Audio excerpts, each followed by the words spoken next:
Hello students, this is chapter 1 Matter in our surroundings, class 9th. Students, this chapter is from chemistry section. So today you are going to learn about matter. So first you should know what is meant by matter. As we look at our surroundings, we see a large variety of things with different shapes, sizes and textures. Everything in the universe is made up of material which scientists have named matter. So, matter is anything which occupies space and has mass. So, here we can take an example of stone, a stone where it is lies in our surrounding and the stone occupies some space and has mass. Again, another example you can take book. When you keep book on table, the book needs some space, book occupies some space and book has mass. So anything which occupies space and has mass is called as matter. Now the classification of matter. Early Indian philosophers classified in the form of 5 basic elements as air, earth, fire, sky and water, called as Panchatattva. Now see here, this is called as Panchatattva. Panchatattva means Panch means 5. So which are the 5 basic elements? That is air, earth, fire, sky and water. Here you can see these are the 5 basic elements and which are called as Panchatattva. Now the early Indian philosophers, they have classified in this form: air, earth, fire, sky and water. Those are called as Panchatattva. Now the next point is given here. On the basis of physical state, matter is classified as solid, liquid and gases. So physical state, the classification of matter takes place on physical state also. So on physical state, the matter has classified into 3 parts here: solid, liquid and gases. So this is the classification on the physical state. Here you have seen the classification on the basic element the early Indian philosopher did, that is air, earth, fire, sky, water, which is called as Panchatattva, and the second classification is done on the physical state of the matter, which is called as solid, liquids and gases. The third point is given: on the basis of chemical composition, matter is classified as a pure substance and mixture. Now again the classification is done on the matter on which basis? The chemical composition. It is the most important point, chemical composition, because the matter has some chemical composition and on that basis the matter has classified into pure substances and mixtures. Pure substances may be elements or compounds. Pure substances may be elements or compounds, and mixture may be homogeneous mixtures or heterogeneous mixtures. So this, in the next slide you are going to learn what is meant by homogeneous mixtures and what is meant by heterogeneous mixtures. So what is done here, that pure substances may be element or compound. So compound may be pure substance or element may be pure substance here. Mixture may be homogeneous mixtures or heterogeneous mixtures. The next point is physical nature of matter. Here is the main important point: physical nature of matter. For a long time, 2 schools of thought prevailed regarding the nature of matter. One school believed matter to be continuous like a block of wood, whereas other thought that matter was made up of particles like sand. So here matter is made up of particles. The first point. The second point, the particle of matters are very tiny. The third point is particles of matter have space between them. Particles of matter are continuously moving and particles of matter attract each other. So what is the point here given, that is physical nature of matter. So what is the physical nature of matter? Physical nature of matter, the first point is matter is made up of particles. All type of matters are made up of particles. This is the main point. Matter is made up of particles. Now these particles, how the particles are? The particles are very tiny. The particles have space in between them. The particles are continuously moving, and the particles attract each other. Whose particle? The matter's particle. So this is the physical nature. Tiny, having space in between them, continuously moving and attract each other. The first point is given here. Matter is made up of particle. So to understand this concept, here is a small activity given. So what we have to take in a beaker, take some water in a beaker and note its label. Dissolve some salt or sugar. You can take salt, otherwise sugar, any one of from them, and you have to add in this beaker. And then when you will add, here you can see 1 teaspoon of sugar can be added in the beaker, or you can select salt also, but here sugar we have shown in the diagram. So when you add sugar in the water, then with the help of glass rod you have to stir it well, and when you will start stirring, then the sugar will start dissolving, and after some time you can see the whole sugar particles are get dissolved.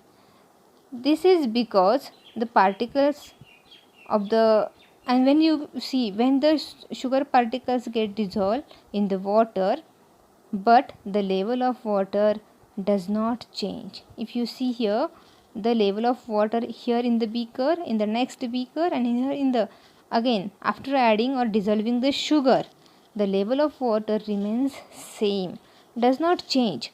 Why this is so? Because the particles of water get into space between the particles of water. So here when you add sugar particles in the water, then in the water there is some space where this sugar particle occupy the space, and because of that there is no change in the water volume, or there is no change in the level of water. So this activity shows that the matter is made up of particles, because there is a gap, there is a space in the particles of water, and the sugar particles, when they get dissolved, they occupy that gap, that space, and that's why there is no change in the level of water, and it shows that matter is made up of particles. Next point is the particles of matter are very tiny. This is the, you have seen here the physical nature of matter.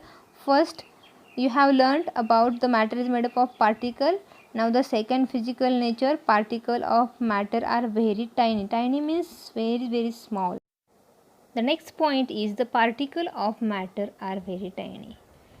So here, to understand this concept, particles of matters are very tiny. Tiny means very small.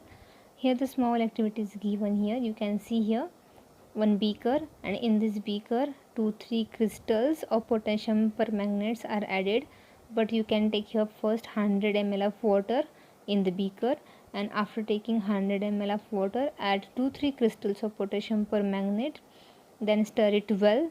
Then after some time all these crystals of potassium permanganate will get dissolved, and from this solution take 10 ml solution in another beaker, and here again you can add that 10 ml solution with 100 ml of water, and here you can see 10 ml solution it get dissolved in 100 ml of water. Then again from this solution you can take another 10 ml solution and dissolve in this 100 ml of water. So repeat this process 5-6 times, and this shows that a few crystals of potassium permanganate can color a large volume of water because there are millions of tiny particles in each crystals. So here the final solution is given. Still it shows the pink color. So it shows that after taking the solution from this beaker also, if you add another beaker which is having 100 ml of water, then again it will be pink in color, because the solution of this potassium permanganate, it has millions of particles, tiny particles, very small particles of the potassium permanganate, so which can show its color, that is pink color. So from this activity you can understand the particles of matters are very tiny. So this is the activity which helps to understand. The next point is particles of matters have space between them. To understand this again, you can see here one beaker is taken. In the beaker water is added, and after taking some water in the beaker, you have to note the level of the water. When you will note the level of water, then you have to add 1 spoon of sugar in the water and stir it well. When you will stir it well, then again you have to note the level of the water. Here the stirring activity is shown. The glass rod is used here to stir the sugar, and after some time, after stirring the sugar, the solution the sugar will get dissolved and the solution will be ready. But here is no change in the level of the water. You can see in the first beaker you have noted that level of water in the first beaker. In second beaker, means in the same beaker after adding the sugar, and in the same beaker after stirring with a rod, there is no change in the level of water level. So this shows that the particles of sugar get into the space between the particles of water. Here in the activity salt is written. You can take salt, otherwise you can take sugar, any one of them you can select. And here the particles of the sugar easily get the space in between the gap in between the space of the water particles, so there is no change in the level of water. So in this way the particles of matter have space in between them. This concept can be cleared with this activity. Next, the particle of matter are continuously moving. So for this again there is a small activity. Here you can see here, take some water in beaker and put a drop of blue or red ink. Any red or blue ink drop you can use. So when you will put a drop of blue ink in the water slowly along the side of the beaker, then leave it undisturbed. You cannot disturb the solution for few hours. The ink spread evenly throughout the water due to the movement of particles of water and ink. The intermixing of two or more different types of matter on their own is called as diffusion.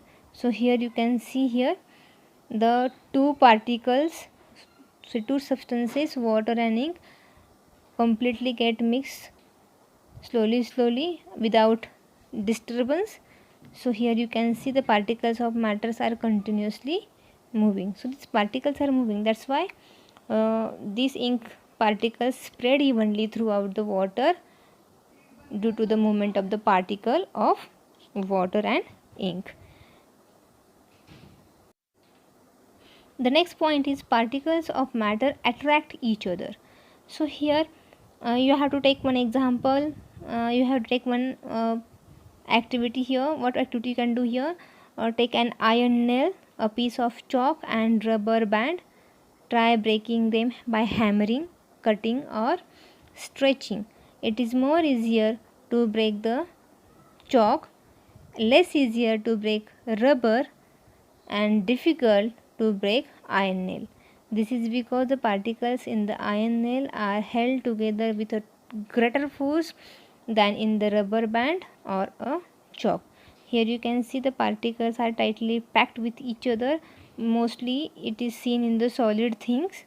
Here the particles are loosely packed, and here you can see the particles are more loosely packed here. So as we compare these three images, here in the first image there is a strong force because the particles they are attracting with to each other, and here is we need to break down such type of bonding. We need more force.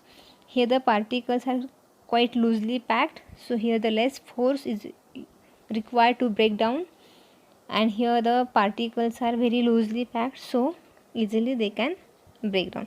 But here you can see the particles of matter they attract each other. The example is given, the piece of iron nail, piece of chalk and piece of rubber band. When you want to break it by hammering, by cutting or by stretching, then the breaking of rubber is very easy task. Piece of chalk also very easy, but the iron nail we cannot break it very easily, as the particles are very tightly packed. They attract to each other very strongly, so the greater force is required to break all those things. Next point is states of matter. Here you can see the different states are given. As I told before, solid, liquid and gas, three states are exist, and the properties of all these states are given here. The properties of solid first we will learn. So what are the properties of solid? The properties of solids are given here. First number is solid have definite shapes and fixed volume. The space between the particle is minimum. The force of attraction between the particle is maximum. The movement of particle is minimum. They are least compressible. Their rate of diffusion is least. Here the example of brick is given. So this is the brick, and the particles of brick, if you see in this diagram, they are very tightly packed. So as they are tightly packed, so here is the specific shape. Here you can see the brick is having a specific shape. It has a fixed volume also, and if you see this particle, the space in between the particle is minimum. We cannot see even the space, but the space is there, but very less, so they cannot move. There is the movement of this particle is minimum, and the force of attraction between this particle is maximum, as they tightly packed, so they are very close to each other, so the force of attraction is more, and they are least compressible, so you cannot compress them. And the rate of diffusion is also least, because there is no more gap, no more space, they are not moving, so the diffusion rate is also least. Now the properties of liquid. Liquid have no definite shape. Here see in the bottle the liquid is filled, so the if you change the shape of the bottle, if you take the different shape bottle, then you can see the liquid occupy the same shape of the bottle. It has but this liquid have fixed volume. So solid also have fixed volume, liquid also have fixed volume, but solid has a definite shape. Here liquid do not have definite shape. Liquid take the shape of the container. If the container size is different, then the shape of the liquid also different. So though whatever the container shape is there, then liquid takes that shape. Then the space between the particle is intermediate. The force of attraction between the particle is intermediate. The movement of particle is intermediate. They are less compressible. The rate of diffusion is more than the solid. So here, as compared to solid, the liquid particles have some space in between them, so they can move slowly, and they are less compressible, and diffusion is more than the solid, as they have the more space in it, more gap in it as compared to solid, so the diffusion is more than the solid. Properties of gases. Gases have no definite shape or fixed volume. Now see here, in the gases there is no definite shape, no fixed volume. Gases occupy whole space of the container. The space between the particle is maximum. Force of attraction in the particle is minimum. Movement of the particle is maximum. And they are most compressible. The rate of diffusion is more than the solid and liquid. Here you can see the particles, they are very far away from each other. Example is shown balloon. So in the here in the balloon, if you blow balloon, then after inflating the balloon, in the balloon there is air, the but particles are very far away from each other, means the particles have more space in between them, there is a maximum space, and as they have the maximum space, so they are the in between these two particles you can see the space is more, so there is a less force of attraction, means there is very less force of attraction, and the movement of this particle also more, so they can move easily in the container and they occupy the whole container space, and these are more compressible. These all the gases particles are more compressible, and the rate of diffusion is more than the solid and liquid, because here is more gap, more space in between the particles, so the diffusion rate is more than the solid and liquid.